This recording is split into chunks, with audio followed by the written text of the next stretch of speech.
I'm here with Noorie Sazen, who's the Chief Executive Officer of Saffron Interactive, and we are here to talk about the pace of change and how L&D can be more valued within businesses. Okay, Noorie, hello. Hello. Good to see you. So I have a few questions here for you.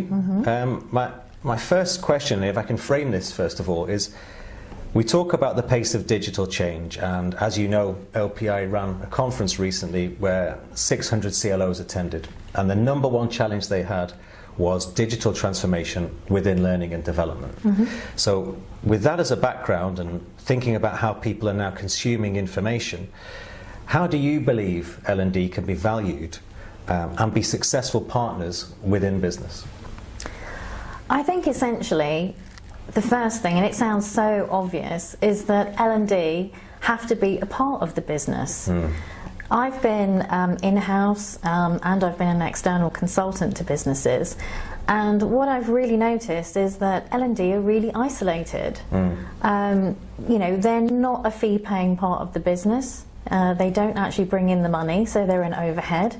But instead of actually then making themselves available and actually really understanding the business, there's almost a tendency to wrap themselves up in a little corner and hide away from the business. And I think that used to work fine previously, but the pace of change now that you mentioned, and the way that people are actually consuming and actually are learning is very, very different. So that they can't cocoon themselves in that shell any longer. They've got to get out into the business, and it's not just understand, you know, at a very high level what the business does, but it's really understanding what do people do on a day-to-day basis, because that's how they're going to be able to best understand how to put together programs that are going to make that change within the business happen.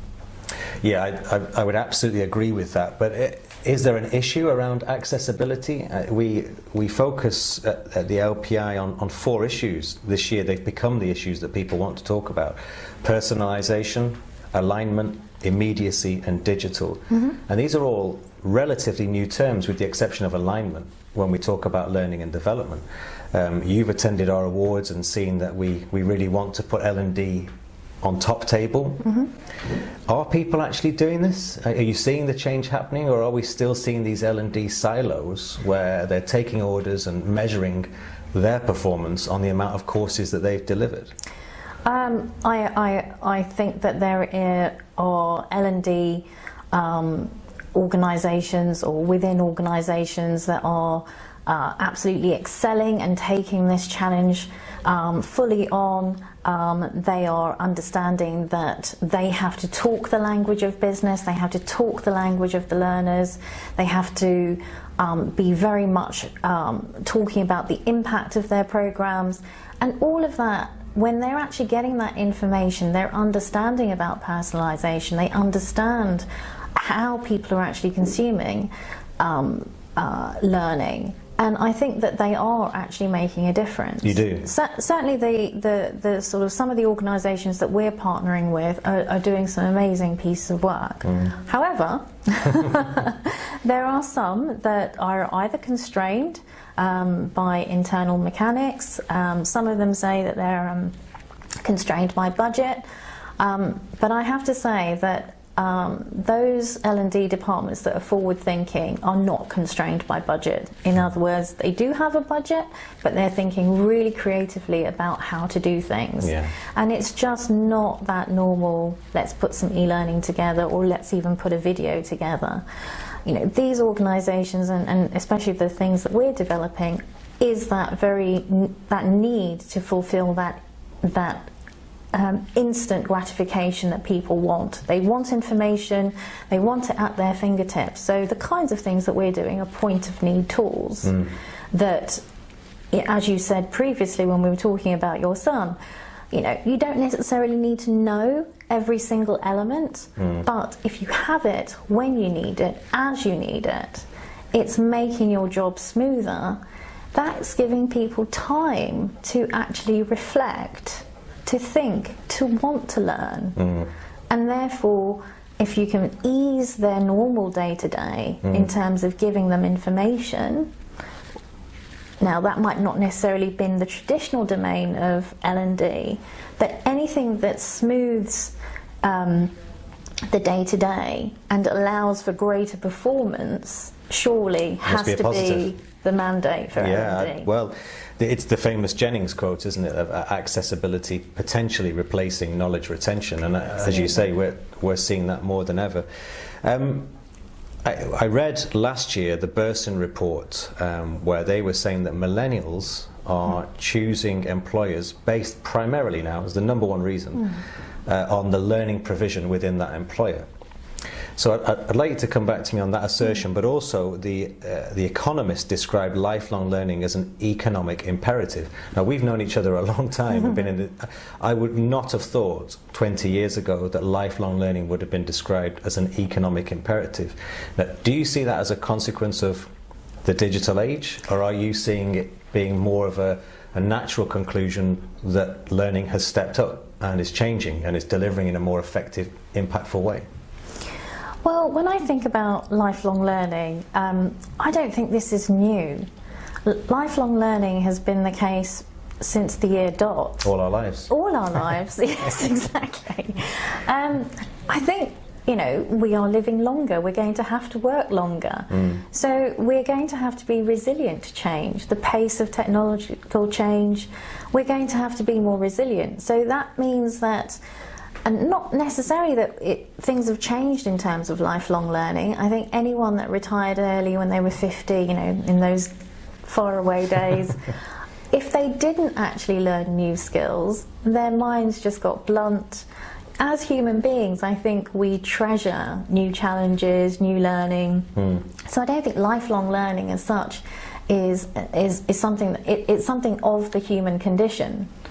It's just a term you feel that's but now, in terms of economic imperative, I think the reason that it is simply because of the pace of technological change. We all know that AI is going to change the landscape quite significantly, and we can't keep up, you know, with the pace of change. And this is, I think, the biggest challenge for L&D, is actually keeping a pace with that change. We've seen household names going down in flames over the last few days. Indeed, yeah. And seen that, you know, even very well established large companies, if they don't change, are suffering the consequences. This is absolutely true. So Noorie, I'd like to put you on the spot, if I can, and further that question. If you were to pick out a particular phrase or a particular word that you would advise L&D teams and learning leaders to focus on in this digital age, what would you say? For me, it's behaviour change. Right. It's not a particular technology. What we've really got to understand is, what is it that motivates people to do something better or differently? Yeah, I find that fascinating, because to change behaviours, we're seeing technology as an enabler to do that. Yeah. But we're also seeing, I think Gene Meister wrote recently about people and technology equaling performance. Yes. Which I thought was a really succinct way of putting this. That's right, and that's I think a really critical role, because if L&D understand how people make decisions and what motivates them, and if they are embedded in the business, then they will, because they will be talking to people all the time and understanding that learner consumer. They'll be understanding the strategic priorities of the business, putting that together to be a trusted advisor. Then it's the technology that's going to enable that change to actually happen. But first, they need to understand those intrinsic motivations, align that with the strategic priorities, and accelerate those changes then with technology. And that's when you get that transformational performance improvement. Yeah, great advice and great words from you there. I read the World Economic Forum report, which came out on the 29th of December last year, and I thought it was fascinating that the 10 skills they said that employers will see as critical by 2020 were all what we may class as soft skills. Absolutely, leadership, critical analysis, emotional intelligence, problem solving. Yes.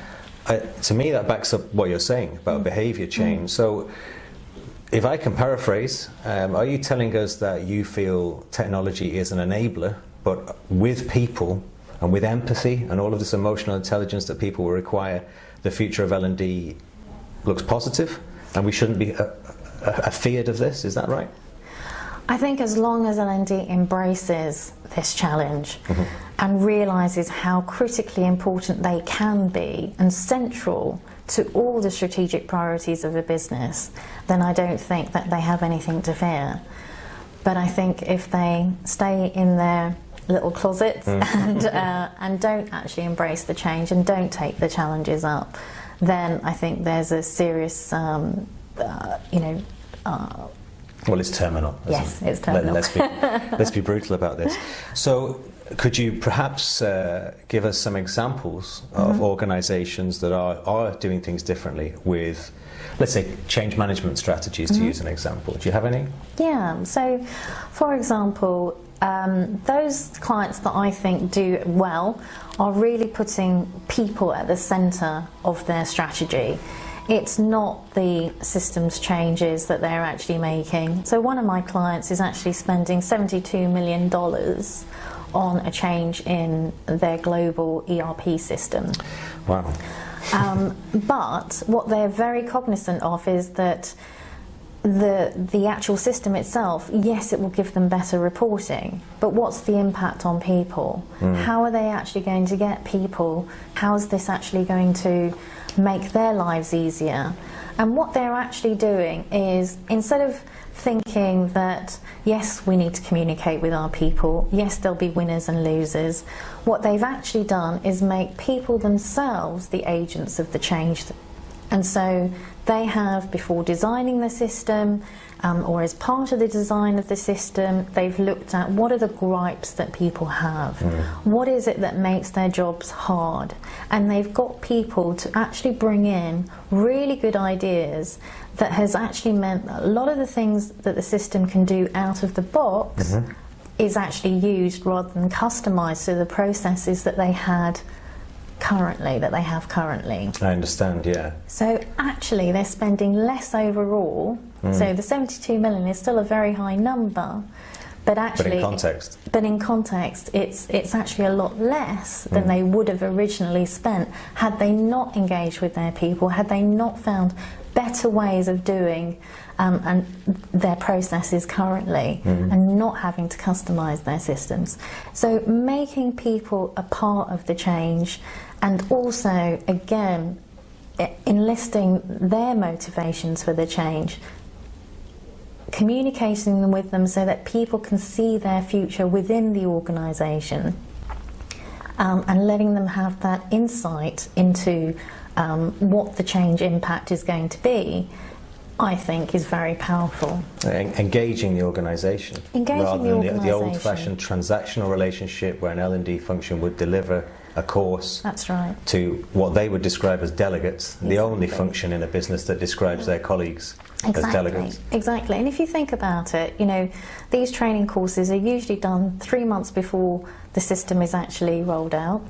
By that time, everyone's forgotten the training.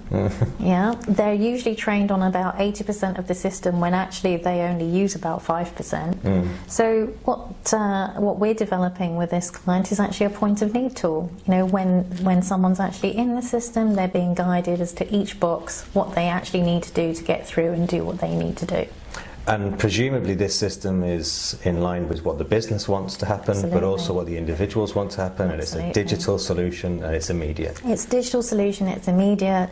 If the system changes, the overlay that we've built changes immediately. Right. There's no downtime for the business, there's no downtime for the individual. Help desk queries, you know, frustrated IT help desk queries are resolved because it's just already there.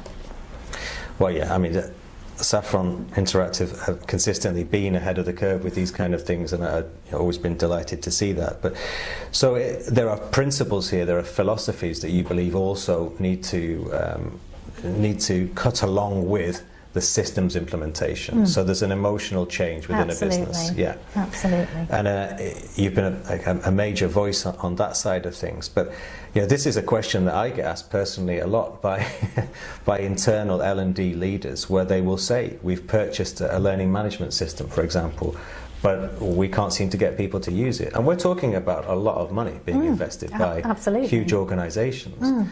So are people getting wiser to this? Are they starting to see that you can spend the money on a system or a piece of technology, but you need to also spend money on behavioural change? Absolutely. I don't think enough people are getting that message. But it's changing, do you think? But I think it is. It's improving. Yeah, I think it is improving. I think the where transformation has happened, when people have actually sort of taken on the advice and actually tried something different. I think the change that's been made has actually been such a good news story that I think that's then starting to be replicated, because people are seeing their competitors do it, or their counterparts and their peers doing it, and therefore I think it is slowly changing. But I have to say, I think it's happening at a rather slower change than certainly than you would like. Is needed, and then I think is actually needed. Yeah. But yes, it is happening. I think really successful L&D departments focus first on performance. It's really about seeing how can they actually not necessarily provide the best learning management system or libraries of content, with very expensive content, or even or read that blog or article that's actually being pushed to them. They're not going to bother. What people really want is something that is appropriate, is contextualised, is personalised to them. Yeah. And if you use your LMS systems, if you use your technology with behaviour in mind, so that there are behavioural nudges, there are elements of peer dashboards involved, there is using those human emotions. We all want to know what our peers are doing. We all want to know how well we're doing in comparison to other people. We want to know what other paths there are. We want to know how to get onto those other paths. And if you can show people a future within within the organisation that they're in already, then they're not going to want to move, and therefore that's going to actually make change easier overall. And keep those employee engagement surveys looking good as well. Yeah, well, some fantastic insights there. Thank you for sharing those. And I guess my final question to you would be the future of L&D. So let's project now, which is virtually impossible to do these days. It's so fast, the pace of change. Where do you see the future of L&D as a principal, but also as a department?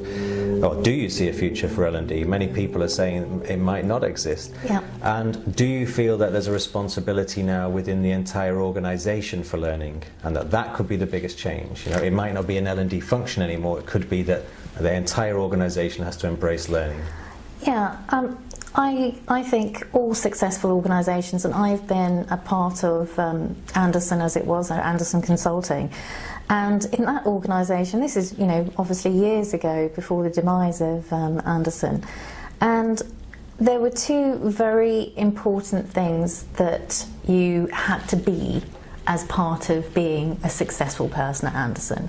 And the first is that if you had a complaint about something, you went and found the solution, you presented it, and you banged on about it until someone said to you, yeah, we're going to go ahead with it, or no, go and put it in a box, but thanks for raising it, because it's a good thing that you raised it, but we're not going to actually do anything about it. Okay. So that was the first thing, that you had to take responsibility and accountability for not just complaining. That was organisation-wide. Not only about raising the issue, but finding a suitable solution and presenting it. Okay, so there's ownership. So there's ownership and accountability. Right. And then the second thing was that everyone had the mandate. It was ingrained within the organisation that everyone had to spend time nurturing everyone else around them. And that didn't just mean you downwards to your team, it meant upwards as well. Right, okay.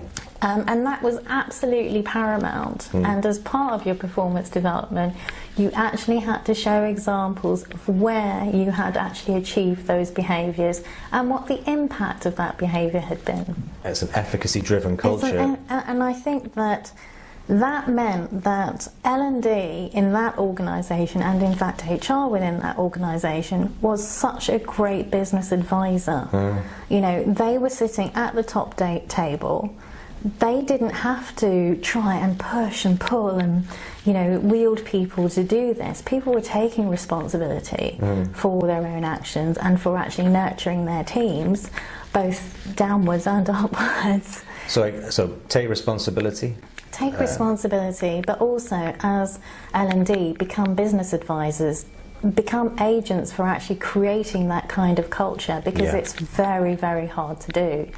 And L&D can't do it all. They can't be responsible for doing all of the training and making transformational change. It has to be within the business as people are doing this on a day-to-day basis.